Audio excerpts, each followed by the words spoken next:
मोतिहारी के बंजरिया प्राथमिक स्वास्थ्य केंद्र में ममता कार्यकर्ता रेणु देवी की संदिग्ध स्थिति में फंदे से लटका शव बरामद होने का मामला अब तूल पकड़ता जा रहा है। परिजन और पूर्व विधायक राजेंद्र राम का आरोप है कि ममता रेणु ने आत्महत्या नहीं बल्कि इसकी हत्या हुई थी।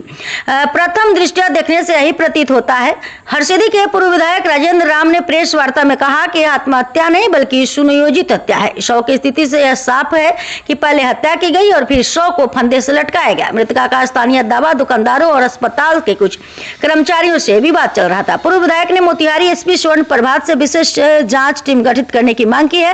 उन्होंने पोस्टमार्टम रिपोर्ट में भी हेराफेरी होने की आशंका जताई है। साथ ही चेतावनी दी है कि अगर निष्पक्ष जांच नहीं हुई तो वे हाईकोर्ट तक जाएंगे। मृतका के परिवार की गरीबी को देखते हुए राजेंद्र राम ने सरकार से 20 लाख रुपए का मुआवजा और परिवार के एक सदस्य को सरकारी नौकरी देने की मांग की है। उनका कहना है कि इस मदद के बिना पीड़ित परिवार का जीवन यापन मुश्किल होगा। वहीं पूर्व विधायक ने घटना के दिन सदर डीएसपी शिवम धाकड़ के व्यवहार को लेकर भी सवाल खड़े किए।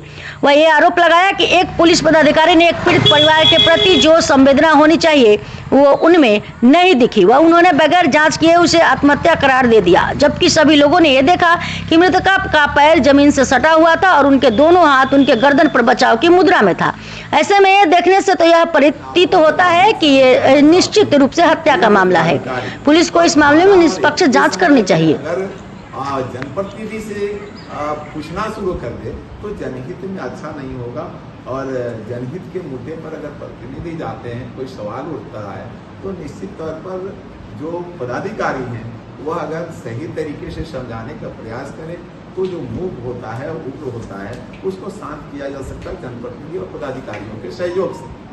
लेकिन उस समय जो धाकड़ जी का बॉडी लैंग्वेज था वह बढ़िया नहीं था, उसे तकलीफ मुझे हुई थी।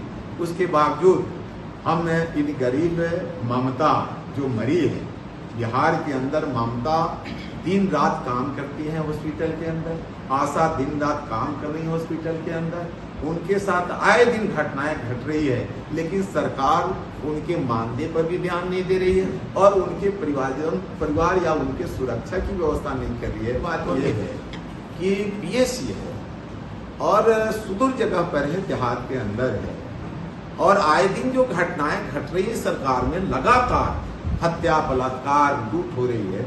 और इसके अंदर जो कौन सा मरीज आया, कौन सा डॉक्टर ड्यूटी पर है, कौन मरीज कब आया कब गया, वहाँ अपराधी आया अपराध करके चला गया। अगर ये सरकार के माध्यम से जो सरकार खोखली विकास की दावा करती है, अगर वहां पर सीसीटीवी कैमरा लगा रहता हॉस्पिटल के अंदर तो मुझे लगता है कि यह अपराध भी नहीं होता। अगर अपराध होता तो अपराधी स्वतः पकड़े जाते, उसे रिकॉर्ड भी पता चल जाता कि आखिर कौन आया, कौन मार के गया।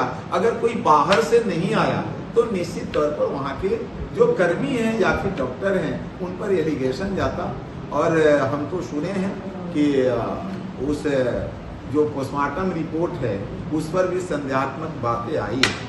लेकिन हम जिला के पुलिस प्रशासन और सरकार से मांग करेंगे सरकार से ये मांग करेंगे कि अगर इस तरह की बातें आती है, पोस्टमार्टम में संदेहात्मक है, तो निश्चित तौर पर हम उच्च स्तरीय जांच का मांग करते हैं। कारण कि जो मृत शरीर का जो स्थिति था उसमें कहीं से नहीं लगता है कि सुसाइड है, इसलिए